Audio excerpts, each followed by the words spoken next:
సరే, ఈ మధ్య నేను కంచి వెళ్ళాను. అక్కడ అమ్మవారికి కొన్ని పూజలు అవి జరుగుతున్నాయి. దానికి కవరేజ్ కోసం వెళ్ళాం. ఎక్కడెక్కడి నుంచో కొన్ని వందలాది మంది పురోహితులు వచ్చారు. అందరూ యంగ్స్టర్స్. నేను అన్నాను సరదాగా, ఏమండి మీకు పెళ్ళి అయిందా అని అడిగాను.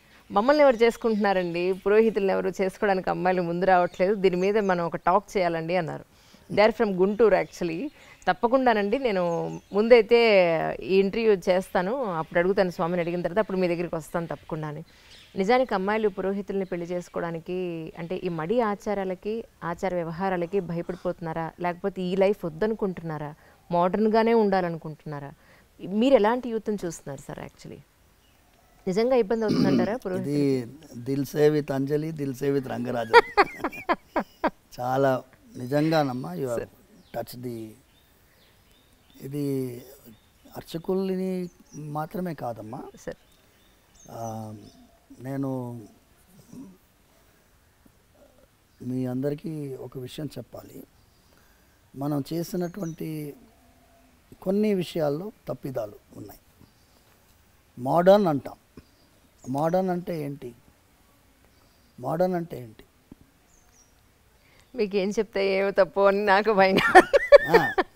మోడర్న్ అంటే మీ మీ యొక్క వ్యక్తిత్వాన్ని, అస్తిత్వాన్ని, మీ పరంపరని, మీ విలువల్ని ఇవన్నీ వదిలేసేయడం మోడర్నిటీయా? దీనికి ఏం విలువలు లేవా? మన దేశం ఏంటి అమ్మా? త్యాగానికి ప్రతిరూపమైన దేశం.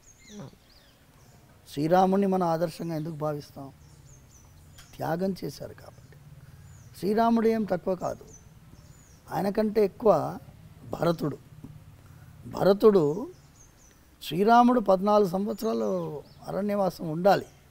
అవును సార్. వాళ్ళ తండ్రి ఆజ్ఞ. కానీ భరతుడికి కాదు కదా. అవును. కానీ భరతుడు రాజ్యం వెళ్ళాడా?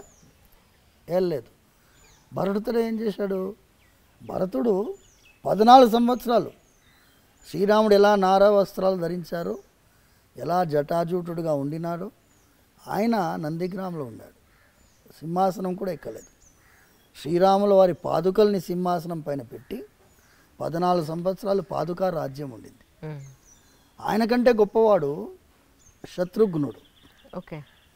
చాలామంది శత్రుఘ్నుడి యొక్క పాత్ర తెలియదు. లక్ష్మణుడికి సొంత తమ్ముడు శత్రుఘ్నుడు. నేను చిలుకూరులో అడుగుతూనే ఉంటాను, లక్ష్మణుడు తల్లి పేరు ఏంటి అని అడిగితే, ఒకసారి ఇలా భక్తులు ఎంత విలువలు తెలుసుకుంటున్నారు చిన్నపిల్లలు అని తెలిస్తే జనరల్ క్వశ్చన్స్ ఉంటాయి. ఇప్పుడు ప్రదక్షిణాలు స్టార్ట్ అయిన తర్వాత మళ్ళీ స్టార్ట్ అవుతుంది వైవా.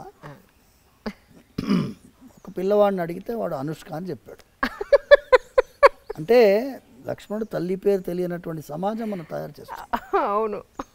శ్రీరాముడితో లక్ష్మణుడు వెళ్ళాడు, భరతుడితో శత్రుఘ్నుడు ఉన్నాడు. ఇద్దరికి తల్లి సుమిత్రాదేవి. శత్రుఘ్నుడు ఏం చేశాడు? శ్రీరాముడికి సేవ చేసేటటువంటి భరతుడికి సేవ చేశాడు. ఆ సేవ చేసేటటువంటి ఒక గుణం ఉంది చూసారమ్మా, ఇది మన భారతదేశంలో ముఖ్యమైనటువంటి గుణం. ఈ గుణము ఇప్పుడు భార్యని సేవకురాలని కాకుండా శత్రుఘ్నుడి పాత్రలో గుర్తిస్తున్నాం మనం. ఇప్పుడు ఫెమినిజం వాళ్ళందరూ ఏమిటో, మేము సేవకులం కాదు, మేము ఈక్వల్ కదా. మీరు ధర్మశాస్త్రంలో ఉండే విలువలు చూడండి, ఆడవాళ్ళకి ఎంత విలువ ఇస్తుంది. ఒకటే ఒక చిన్న ఫార్ములా మీకు ఇచ్చి, ఈ టాపిక్ ఏంటి అంటే, సేవాభావంతో ఆడవాళ్ళు వ్యవహరిస్తుండేవాళ్ళు ఇంకా కూడా ఉన్నారమ్మా. వేద విద్యార్థినే పెళ్లి చేసుకోవాలనే అమ్మాయిలు ఉన్నారు. పర్సంటేజ్ తగ్గింది. మీరు చెప్పినట్టుగా this drastic reduction in the percentage. Engineering చదివినా డాక్టరేట్ చేసినా కూడా కొంతమంది అమ్మాయిలు మేము వేదాధ్యయనం చేసిన వాళ్ళని పెళ్లి చేసుకోవాలని కొంతమంది ఉన్నారు ఇంకా. బట్ పర్సంటేజ్ తగ్గింది. నేను ఏంటి, ధర్మశాస్త్రంలో ఆడవాళ్ళకి పాత్ర చెప్పబడింది. ఇప్పుడు పాప పుణ్యాల గురించి ఫార్ములా చూస్తాం. భార్యకి భర్తకి నడుమ పాప పుణ్యం పర్సంటేజ్ ఎలా విభజిస్తుంది ధర్మశాస్త్రం చూడండి. భర్త పుణ్యం చేస్తే భార్యకి 50% పోతుంది. ఎంత? 50%. భర్త పుణ్యం చేస్తే భార్యకి 50% పోతుంది. భార్య పుణ్యం చేస్తే భర్తకి 0% వస్తుంది. ఓహో, ఏం ట్రాన్స్ఫర్ అవ్వదా అయితే అక్కడ? ఓకే. భార్య పాపం చేస్తే భర్తకి 50% వస్తుంది. ఓహో, పుణ్యంలోనే రాదు, పాపంలో వస్తుంది అనమాట. ఓకే. పాపంలో 50% వస్తుంది భర్తకి. అయితే భర్త పాపం చేస్తే భార్యకి 0%. ఓకే. సో ఇక్కడ అమ్మాయిలకి చాలా ప్రయారిటీ, చాలా ప్రయారిటీ ఉంది సమాజంలో. అందుకోసం ఆడవాళ్ళు భార్య ఆజ్ఞ లేనిదే నువ్వు ఏ ధర్మకార్యం చేయడానికి లేదు. ఇప్పుడు యత్కించిత్ యథోక్తమపి దక్షిణామపి స్వీకృత్య అని చెప్తుంది. మేము చేతిలో తాంబూలంలో దక్షిణ పెట్టుకుంటాం. భార్య దాని మీద ప్రోక్షించాలి. అవును, అవును. ప్రోక్షించిన తర్వాతనే ఆయనకి. అంటే వాళ్ళకి అధికారం అంత ఉందమ్మా. ఇది చెప్పేటటువంటి వాళ్ళు లేరు. మోడర్నిటీ అనే కాన్సెప్ట్లో పోయి వదిలేసుకుంటున్నాం. మీకేంటి హార్లీ డేవిడ్సన్ బైక్లో పోయే మొగుడు కావాలన్నా? నేను అడుగుతాను. అదే సార్, హార్లీ డేవిడ్సన్ బైక్లో పోయే మొగుడు కావాలా? ఏ దుర్గుణాలు లేకుండా ఒక విలువ గల జీవితం జీవించే మొగుడు కావాలా? ఎందుకంటే రుక్మిణీదేవి శ్రీకృష్ణ పరమాత్మకి లెటర్ రాస్తుంది, లవ్ లెటర్ తెలుసు కదా మీకు. ఇప్పుడు ఏమనుకుంటున్నారు, ఈ లవ్ అనేది ప్రేమ పావురాలు ఈ సినిమాలన్నీ వచ్చినప్పుడు ప్రేమ మనకి నేర్పించి బ్రిటిష్ వాడు, లేకపోతే అక్బర్, ఆ కాలంలోనే ప్రేమ పుట్టింది ఈ దేశంలో అనుకుంటున్నారు. రుక్మిణీదేవి శ్రీకృష్ణుడికి లవ్ లెటర్ రాస్తుంది. ఓకే. ఎన్ని వేల సంవత్సరాల ముందు. స్టార్టింగ్ అది చాలా పెద్ద లవ్ లెటర్. అందులో మొదటి సెంటెన్స్ చెబుతాను. శ్రుత్వా గుణాన్ భువన సుందర శృణ్వతాం తే. శ్లోకం మొదటి లైన్ శ్రుత్వా గుణాన్. నేను అప్పుడంతా ఫేస్బుక్ లేవుగా, అప్పుడు భారత్ మ్యాట్రిమోనీ లేదు కదా, అప్పుడు ఫొటోస్ చూసే అవకాశం లేదు కదా. రుక్మిణీదేవి అంటుంది, స్వామి నీ యొక్క గుణాల గురించి విన్నాను. శ్రుత్వా గుణాన్, నువ్వు భువన సుందర శృణ్వతాంతే, నువ్వు అందంగా ఉంటావని కూడా విన్నాను. Okay. So she is giving top priority the character. అవును. ఇక్కడ నేను వివాహాని కోసము చాలాసార్లు కొంతమంది జిజ్ఞాసతో వస్తారు. స్వామి మా అమ్మాయి వాళ్ళని రిజెక్ట్ చేస్తుంది, వీళ్ళని రిజెక్ట్ చేస్తుంది అంటే నేను అమ్మాయిని పిలుస్తాను. నేను అంటానమ్మా, వాడు పొట్టిగా ఉన్నాడు, కొంచెం కలర్ తక్కువ ఉన్నాడు, లేకపోతే బట్టతల వచ్చిందను. బట్టతల అనేది సహజం అయిపోయింది. 26 ఇయర్స్కే బట్టతల వస్తుంది. ఈ కారణాల వల్ల నువ్వు రిజెక్ట్ చేస్తున్నావు. కానీ ఒక్కసారి టెంపరీ ఐటమ్స్ మీద నువ్వు కాన్సన్ట్రేట్ చేస్తున్నావు. పర్మనెంట్ ఐటమ్ వాడి క్యారెక్టర్. కరెక్ట్. ఆ క్యారెక్టర్ చూసే క్వాలిటీ నీలో ఉండదు.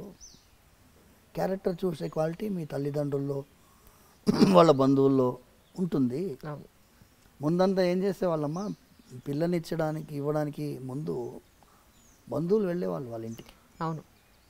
అర్లీ మార్నింగ్ వెళ్ళేవారు.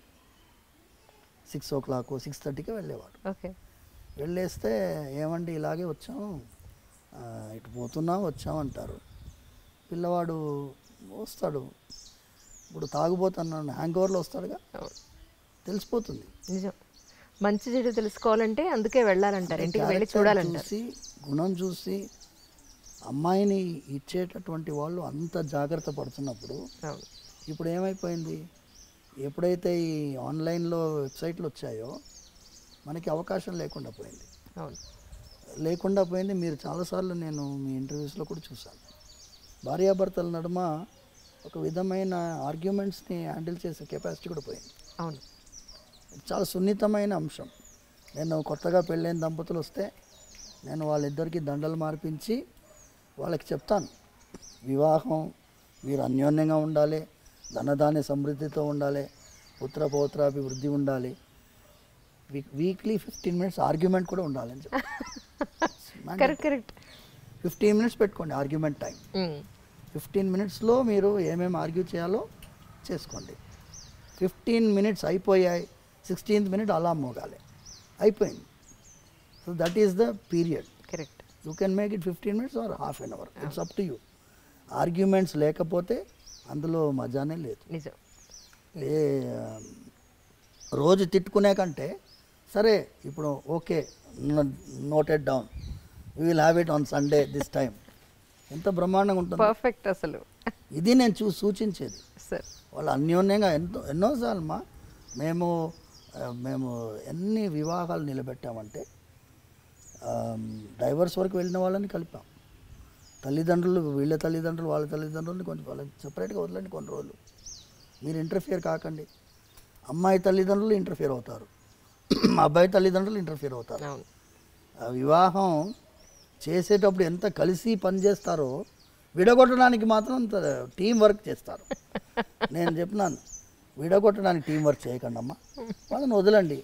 Just let them sort their problems out. చాలా సినిమాల్లో ఏమవుతుంది, వివాహం ఈజ్ ద ఎండ్ అని వేస్తారు, అక్కడే బిగినింగ్. అవును, అప్పుడే మొదలు స్టార్ట్ చేయడమే. మీరు అక్కడి నుంచి మీరు ఏ మూవీలోనైనా వివాహం అయిన తర్వాత ఆనందంగా ఉండే మూవీస్ చూపించాలి కదమ్మా. వచ్చాయి అలాంటి మూవీస్. Correct sir. పెళ్ళితోటి ఎండింగ్ అయిపోతుంది. రామాయణంలో సీతా కళ్యాణంతో ఎండ్ అయిపోయింది అనుకో, రామాయణంలో ఏముంది, ఏమీ లేదు. అందుకోసం మేము ఈ త్రూ యూ కిల్సేలో ఇది చేయాలి. ఇది చాలామంది మీరు సైకియాట్రిస్ట్ తోటి, కౌన్సిలర్స్ తోటి మీరు చేశారు. ఇది వాళ్ళ ప్రాబ్లం. కూర్చొని మాట్లాడుకోరు, ఏమి వీక్నెస్లు, ఏం ప్రాబ్లమ్స్ అర్థం చేసుకునే అవకాశం ఎవరిస్తున్నారు? వెంటనే థర్డ్ పార్టీ వస్తాడు, లాయర్ వస్తాడు, మీరు ఇట్లా రాయండి, ఇట్లా రాస్తే తొందరగా డైవర్స్ వస్తారు. Will you not give them some time to settle their matter difficulties? True. Actually నేను ఫుల్ ఫ్లెడ్జ్డ్గా ఒక ఎంట్రీ తీసుకోవాలి అని మెంటల్గా చాలా ప్రిపేర్ అయ్యి వస్తే సార్ నాకు 1 hour టైం ఇచ్చారు. అంటే ఆయన ఆబ్లిగేషన్స్ సోమవారం ఉన్నాయి, డౌట్ లేదు అందులో. నాన్నగారికి ఇప్పుడు 1 o'clockకి అన్నం పెట్టాలని చెప్పారు. నాతో టైం వేసి ఇంకొక 10 నిమిషాలు ఉంది సార్. అంటే మీ జర్నీ వెళ్ళి నాన్నగారు కొట్టించడానికి 10 నిమిషాలు టైం పడుతుందని అనుకుంటున్నాను. సో ఏం చేద్దాం, వెయిట్ సాయంత్రం వరకు వెయిట్ చేయమన్నా వెయిట్ చేస్తాం. మీరు మధ్యలో కాసేపు రెస్ట్ తీసుకుని భోజనం చేసి సాయంత్రం చేద్దామంటే పెట్టుకుందాం అంటారా? ఫ్రెష్గా మళ్ళీ పెట్టుకుందాం. సరే, సిలబస్ ఇచ్చేసేయి.